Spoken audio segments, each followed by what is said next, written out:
오 박사의 문화예술교육 이야기 22회입니다. 탈근대 얘기 좀 이어서 해보죠.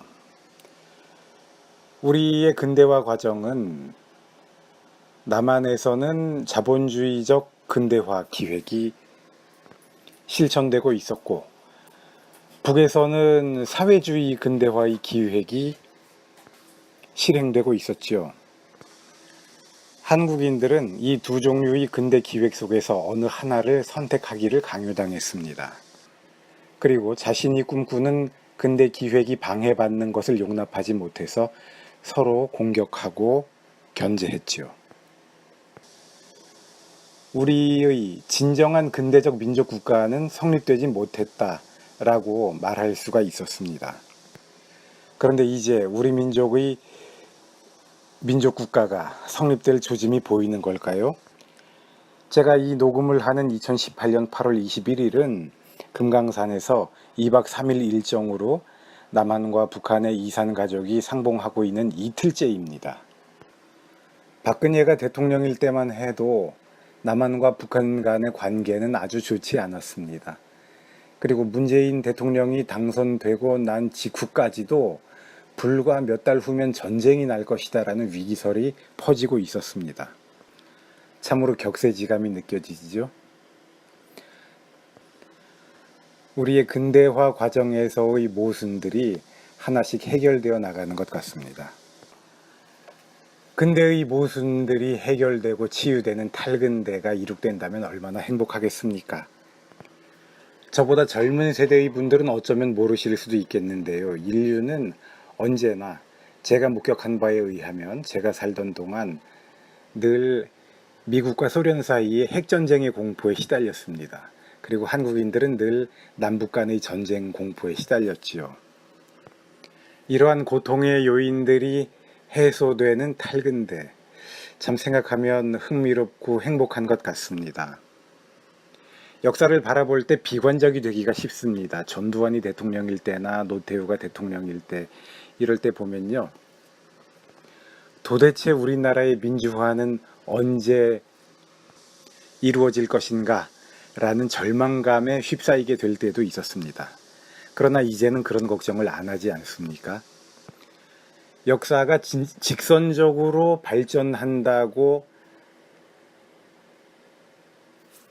단적으로 말하기는 쉽지가 않죠. 그러나 아무튼 요즘 제 생각에는 역사가 바람직한 방향으로 발전하고 있는 것 같습니다.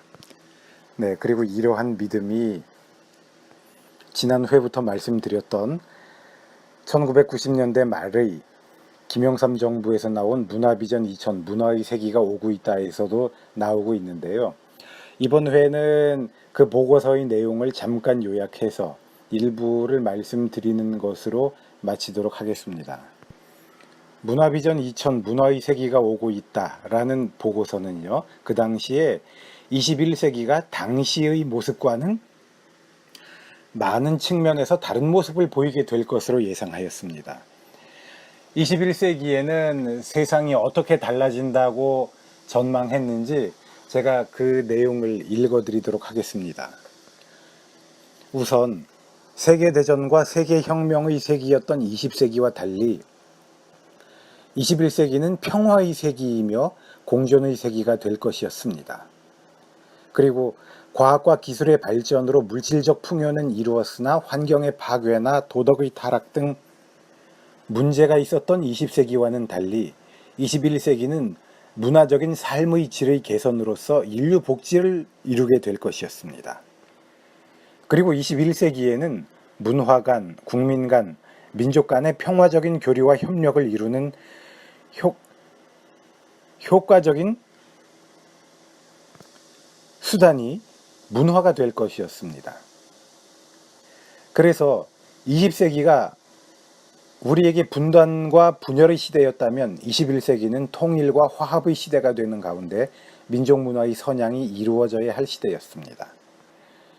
그리고 전 지구적 정보화가 이루어지는 21세기에는 문화가 산업의 생산품과 서비스의 높은 부가가치를 창출하는 원천이 될 것이고 산업의 중심이 제조업에서 정보, 서비스, 지식산업 쪽으로 이동하고 문화산업이 기간산업이 될 것이었습니다. 문화는 근대산업에서 고립화된 인간들과 공동체를 이어주는 고리가 되고 자주적이며 비판적인 인간을 길러내는 온상이 되며 시민사회의 성립과 발전의 기반이 될 것이었습니다. 그러면서 젊은이들에게 새로운 감성과 지성, 상상력과 창조력을 길러줄 교육의 중심이 될 것이었습니다. 그러한 가운데 21세기는 중앙집권주의, 수도중심주의, 중앙일극 중심적 역사의 흐름을 바꾸는 지방문화, 지역문화의 육성, 진흥이 이루어지는 탈중심, 분산화, 다극화의 세기가 될 것이었습니다. 1990년대에 대한민국 정부는 21세기를 그렇게 예견하고 있었던 것입니다. 민간 쪽에서는 어떻게 생각하고 있었는지 국가경영전략연구원이라는 곳의 예를 들어보도록 하겠습니다. 그곳에서는 대전환 21세기 프로젝트라는 문헌을 발표했는데요. 그 내용은 21세기로의 이행이 첫 번째, 냉전의 해소와 세계 경제의 상호 의존과 경쟁을 조건으로 하는 세계 질서의 형성. 두 번째, 정보통신혁명에 따른 탈근대 지식정보사회로의 전환. 세 번째, 환경 생태 위기에 대한 범세계적인 자각과 대안의 모색이 이루어지는 시기로 21세기를 보았습니다. 그리고 그에 따라서 문명사적 전환, 세계 질서의 전환, 한국 근현대사의 전환이 이루어진다고 바라보았습니다. 또 그러면서요, 이러한 전환의 시기에는 질서는 결정론적 체계에서 우연복합적 체계로, 규칙은 지배의 원리에서 공생의 원리로, 조직은 위계구조에서 네트워크로, 규범은 집단 중심에서 개인 중심으로, 의사소통은 일방향에서 쌍방향으로, 존재 양식은 입자에서 파동으로 패러다임이 교체될 것이다. 이렇게 21세기를 전망하고 있었습니다. 이렇게 보면 21세기는 문화가 패러다임이 되는, 문화가 틀이 되는, 문화를 중심으로 하는 유토피아가 도래하게 되는 것이네요. 자, 김영삼 대통령의 문민정부의 문화비전 2000, 문화의 세기가 오고 있다에서는요, 그것의 2부에서 문화발전을 위한 당면 과제들을 제시하고 있습니다. 그리고 여기에 문화교육이 하나의 중요한 과제로서 등장하고 있습니다. 문화발전을 위한 당면 과제의 첫 번째 과제가 바로 창조적 인간을 위한 문화교육이 필요하다라는 항목으로 등장하고 있습니다. 그리고 흥미롭게도 이 문화교육 과제의 하위 항목들 중에 하나로 문화산업을 위한 문화예술교육의 강화가 등장하고 있습니다. 드디어 문화교육, 문화예술교육이라는 말이 등장하고 있네요. 김영삼 정부에서 문화예술교육이 실시되었다라는 것을 의미하는 것은 아닙니다.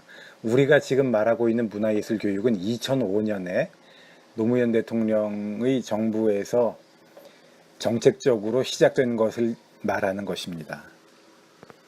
그래서 우리는 김영삼 정부에서 이야기하고 있는 문화예술교육은 나중에 본격적으로 실행될 문화예술교육을 위한 예비 단계, 예비적 논의에 해당하겠구나 라고 생각을 해야 할 것 같습니다. 이번 회는 김영삼 정부의 문화관에 대해서 이야기하는 내용이 줄을 이루게 되었습니다. 다음 회에 다시 찾아뵙도록 하겠습니다. 감사합니다.